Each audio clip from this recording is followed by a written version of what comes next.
Segundo capítulo. Reglas de la primera semana, es decir, para todos. Almas pecadoras o avanzadas en los caminos de la vida interior. ¿Cómo saber entonces si el movimiento que siento en mi alma es de Dios o del demonio? Existen reglas. Estas reglas no son iguales para gente que vive actualmente en pecado, como para las almas que progresan en la virtud. Primera regla, número 314. 314. En las personas que van de pecado mortal en pecado mortal, acostumbra comúnmente el enemigo ponerles placeres aparentes, haciendo imaginar delectaciones y placeres sensuales, por más los conservan y aumentar en sus vicios y pecados, en las cuales personas el buen espíritu usa contrario modo, punzándoles y remordiéndoles las conciencias por el sinderece de la razón. Así pues, con la gente que vive en pecado mortal, el mal espíritu atrapa al pecador y lo empuja más y más al pecado. Le hace que vea los placeres más vivos, las delectaciones sensibles. Le presenta estos objetos de pecado como la mayor dicha para que se hunda cada vez más y más, y esto lo haga con confianza y contento, como si se tratara de cualquier cosa normal, indispensable. Todo el mundo lo hace. El ángel bueno, por el contrario, le envía un dardo, un aguijón que lo hiere, que le impide estar tranquilo. Son los reproches de la razón. Le muestra las consecuencias del pecado. El pecado se encuentra en estado de condenación. Si su coche da contra un poste o contra la banquina, se arriesga a pasar del volante al juicio de Dios y al infierno. Esto es claro, indiscutible. El demonio precisamente hace que rechace estos pensamientos que han convertido a tantas almas. Mientras que por otra parte, el demonio le dice: no te inquietes, Dios es muy bueno, todo el mundo hace eso. Mira a tu alrededor, son solo tontos que te quieren molestar. No vale la pena que se lo cuentes a tu confesor, eso a él no le incumbe. Ya te confesarás cuando estés en el lecho de muerte. Tienes todo el tiempo que quieras, eres joven. Si ustedes tienen un amigo que se dice creyente, no le vayan a decir: tú eres algo especial, estoy seguro de que te salvarás. Diste una generosa aportación en la kermés de los bomberos, eres inteligente, leal, servicial. No, díganle la verdad. Con la inteligencia que Dios te ha dado, tú eres el más irracional de todos. Vas a salir del paso condenándote. Te dices leal, no lo serás tanto. Si de verdad lo fueras, irías a Chahuelía a hacer un retiro espiritual. Te dices benefactor de la humanidad, si eres un escándalo público.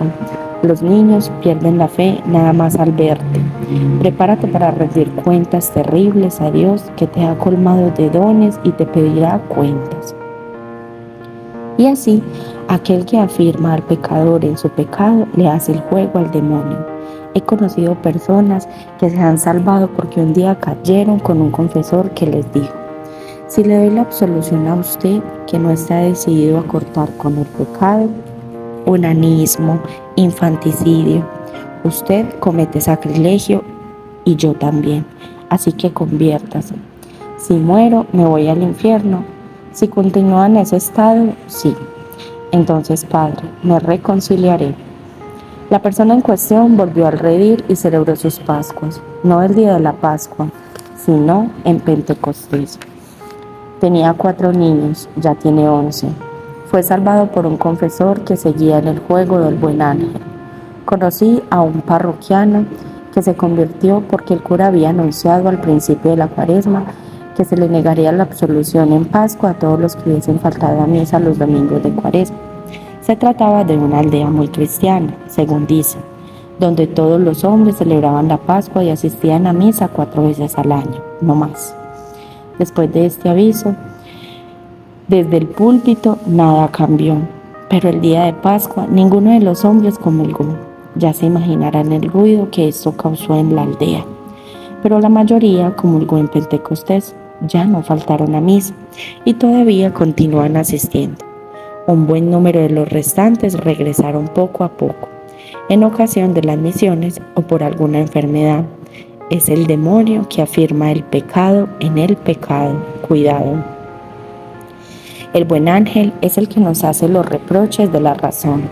Él dice claramente de qué se trata. Si ustedes desean convertir a alguien, no le den las razones de antemano. Por ejemplo, vaya a Chahuelín a un retiro. Ahí se come bien. Dígale, si te murieras en este instante, estarías preparado para presentarte delante de Dios. Y entonces, ve rápido y haz un buen retiro. Desdichado, es indispensable y urgente. El padre Rodin dice que esta primera regla se aplica también a los que, sin estar en pecado mortal, son tibios. Por ejemplo, esos cristianos, esos religiosos empeñados en no corregir sus pecados veniales. El demonio los conserva en su tibieza, muy peligrosa para su salvación. El buen ángel les envía serios avisos. Es una desgracia que no saquen provecho de ellos. De esa manera es como se introduce la degradación en muchos conventos, lo mismo que en las familias cristianas. Segunda regla, numeral 3.15. ¿Cómo se las ingenia el mal espíritu? ¿Y cómo se comporta el buen espíritu con aquellos que trabajan valerosamente por corregirse en sus pecados? Los demonios, como los ángeles buenos, son espíritus puros, no se ven. Pero Dios no ha querido que los demonios, nuestros enemigos, nos ataquen sin que contemos con un radar para detectarlos. De ahí la importancia de los exámenes de conciencia. Vigilad e orad. Lo dijo y lo repitió Jesús en el Evangelio. Velad y orad. Desdichado del cristiano que no esté prevenido. El demonio se desplazará en su alma tanto como le plazca. El hombre no se dará cuenta de nada si no está alerta. Sin embargo, no basta vigilar. ¿Cuál es la señal que me hará reconocer que me encuentro frente al espíritu bueno o malo? San Ignacio nos da 6 indicaciones para reconocer al mal espíritu que busca sorprender a aquellos que van de bien en mejor. 3.15. En las personas que van intensamente purgando sus pecados y en el servicio de Dios nuestro Señor, de bien en mejor subiendo, es el contrario modo que en la primera regla, porque entonces propio es del mal espíritu morder, tristar y poner impedimentos, inquietando con falsas razones para que no pase adelante. Tenemos entonces como 6 características, como 6 signos para descubrir al espíritu malo. Primera, la tristeza. Un santo triste es un triste santo, decía San Francisco de Sales. El demonio es el eternamente triste. No puede deshacerse de su tristeza. Una vez que se introduce en ustedes, les comunica su tristeza, aunque no la deseen. Es tan fuerte que en las reglas para el discernimiento de los espíritus de la segunda semana será cuando el demonio más se esfuerce por tentar a un alma fervorosa, bajo la apariencia del bien, y uno de los signos para reconocerlo será esa tristeza, de la cual se sentirá invadido. Fulano sale contento del confesionario, de repente se siente triste. Que reconozca que se le acerca el demonio con su tristeza. Se nos presenta un joven triste. Yo no diría que ha pecado, sino que el demonio lo anda rondando. Cuidado con esas fantasías melancólicas. No se sabe por qué, pero el demonio no anda lejos. Segunda, las tribulaciones de conciencia. El padre Lois Lareman, célebre jesuita, decía: toda proporción condicional que causa tribulación viene del demonio. Una proposición que comienza con un sí o con una expresión condicional. ¿Quién sabe si me habré confesado bien? ¿Quién sabe si tengo vocación? ¿Si puedo perseverar? Una tarde de sábado llega su esposa y le dice a usted: Francisco, ¿me habré confesado bien? ¿Podré comulgar mañana? ¿Por qué? ¿Ocultaste expresamente un pecado mortal cuando te confesaste? Cuando usted sabe que por nada de este mundo cometería un pecado ni venial.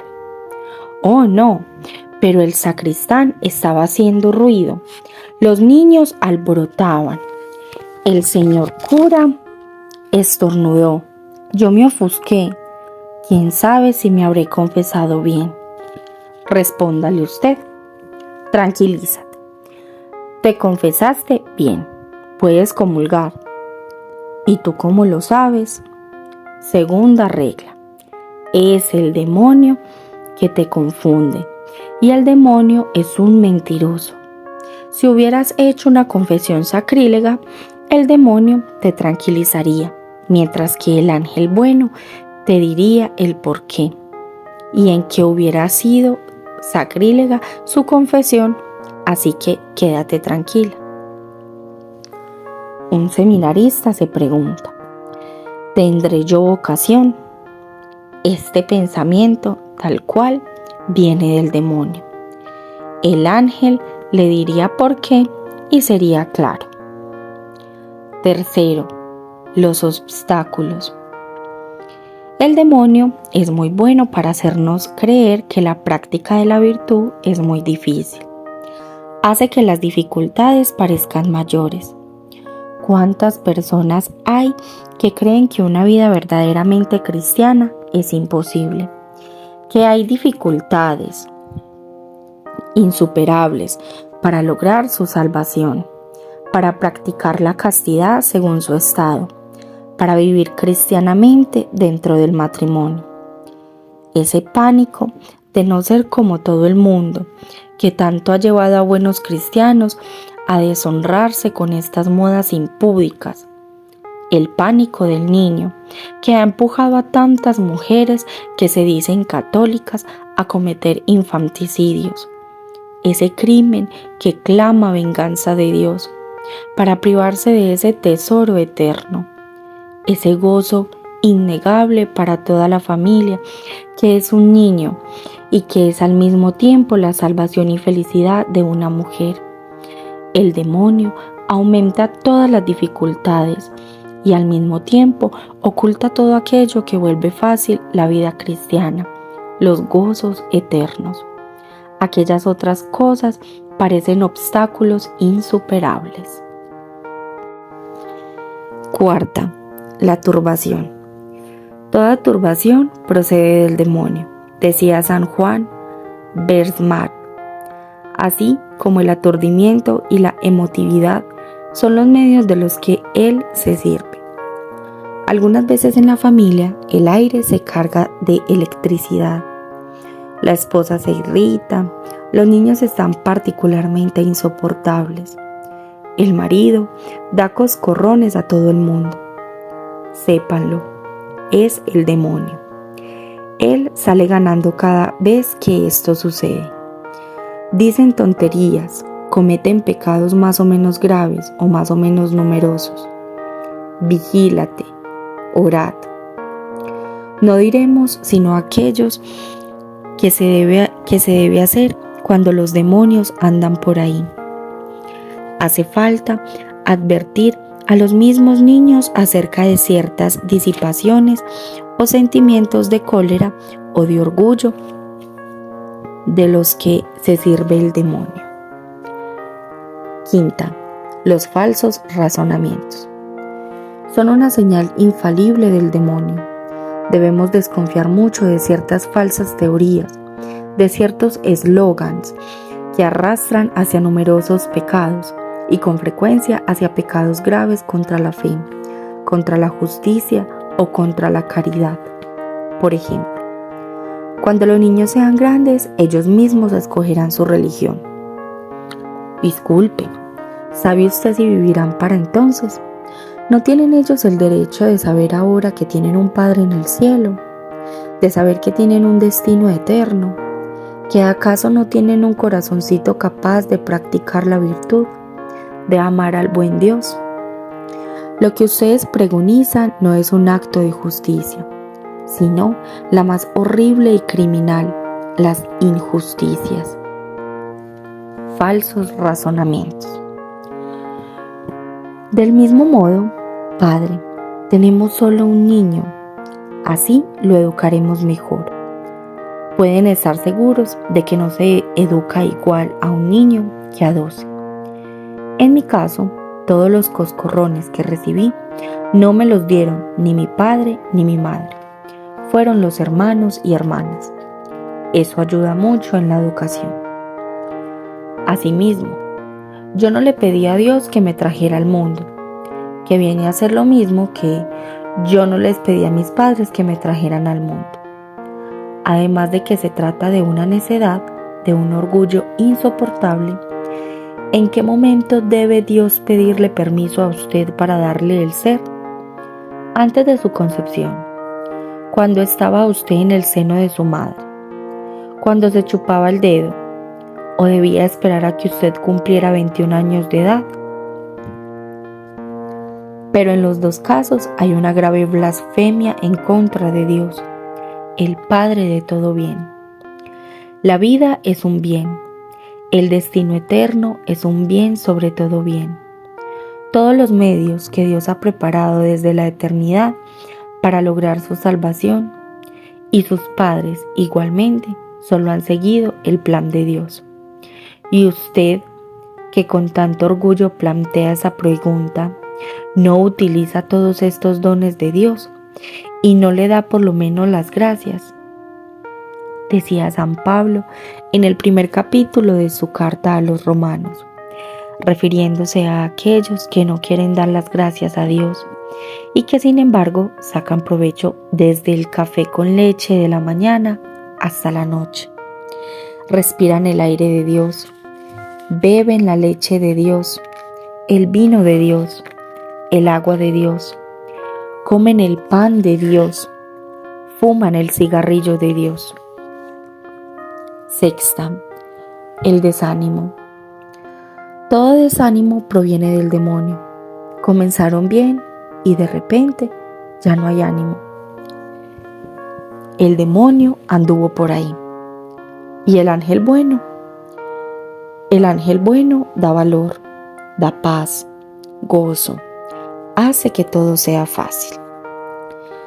Acuérdense de la tentación de San Agustín. Estaba él en su huerto, tenía 32 años, no había sido bautizado aún. Agustín había llevado una vida disoluta, se había convertido en maniqueo, pero tenía una madre que era una santa y que había rezado por él durante 32 años. Ella lo había seguido a Milán, donde el emperador lo había nombrado director del colegio imperial. Ahí ella lo había relacionado con San Ambrosio, y San Ambrosio no había sentido pena alguna por mostrar al joven director del colegio, muy inteligente, y que gustaba de escuchar a San Ambrosio, que si él quería salvarse, era preciso a toda costa que decidiera convertirse en cristiano, que se alejara de la mala vida que llevaba, que recibiera el bautismo. Se inscribió entonces como catecúmeno. Debía ser bautizado para la Pascua. ¿Piensan ustedes que todo iba a parar ahí? San Agustín en su libro de las Confesiones nos relata cómo sucedió. Estaba en su huerto. De pronto se puso triste. Tú no eres tonto. Has reflexionado bastante. Eres suficientemente leal. Y vertió lágrimas, lagrimones, y se vio en la necesidad de dar unos pasos para poder respirar. Pero si es imposible, y se acordó de todas sus antiguas relaciones. ¿Cómo harás para pasarlas sin nosotros? Agustín, querido Agustín, es imposible. Esto fue tan fuerte que Agustín estuvo a punto de renunciar al bautismo y enviar una nota al arzobispo. Monseñor, yo no estoy preparado, presumí de mis fuerzas. Qué lástima, pero el ángel bueno no abandona a los suyos, y mientras paseaba entre las arcadas tuvo una idea. Después de todo, si todos estos cristianos y cristianas pudieron, ¿por qué yo no? Pues bien, igual que ellos huiré de las malas ocasiones, rezaré, si caigo me confesaré, comulgaré. ¡Cuánta felicidad! Este pensamiento le dio paz y alegría. Para la Pascua seré como mi madre. Las tribulaciones de conciencia, los obstáculos, la turbación, los falsos razonamientos, el desánimo, mientras que en la segunda son la paz y la alegría. Observen, no es el azar, no fue de él mismo de donde salió la resolución de San Agustín, fue el Espíritu Santo quien intervino. 315. Continuación. Y propio del bueno dar ánimo y fuerzas, consolaciones, lágrimas, inspiraciones y quietud, facilitando y quitando impedimentos para que en el bien obrar proceda adelante.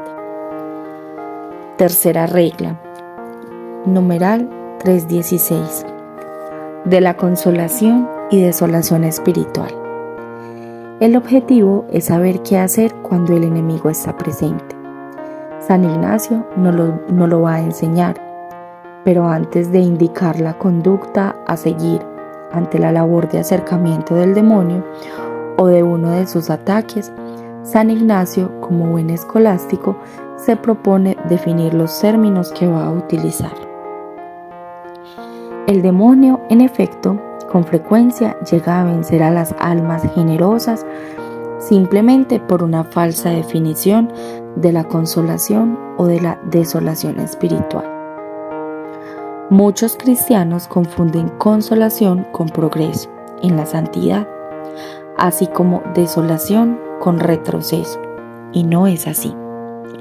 No vayan a creer que ustedes son más santos porque tienen consolaciones espirituales.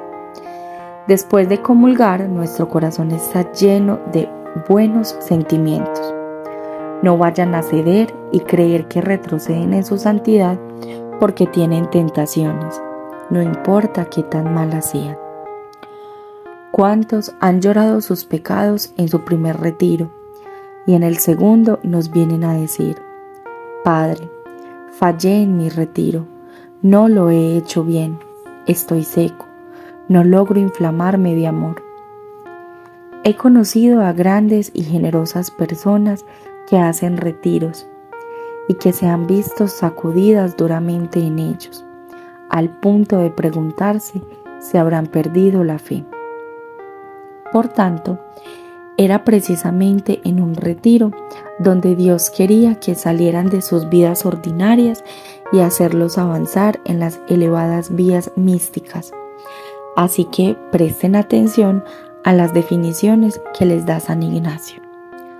3.16, de la consolación espiritual.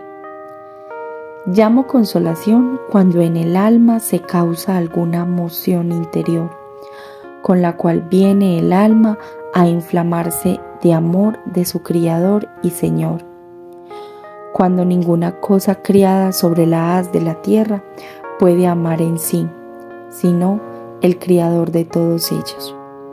Asimismo, cuando lanza lágrimas motivas de amor a su Señor, ahora sea por el dolor de sus pecados o de la pasión de Cristo nuestro Señor, o de otras cosas derechamente ordenadas en su servicio y alabanza.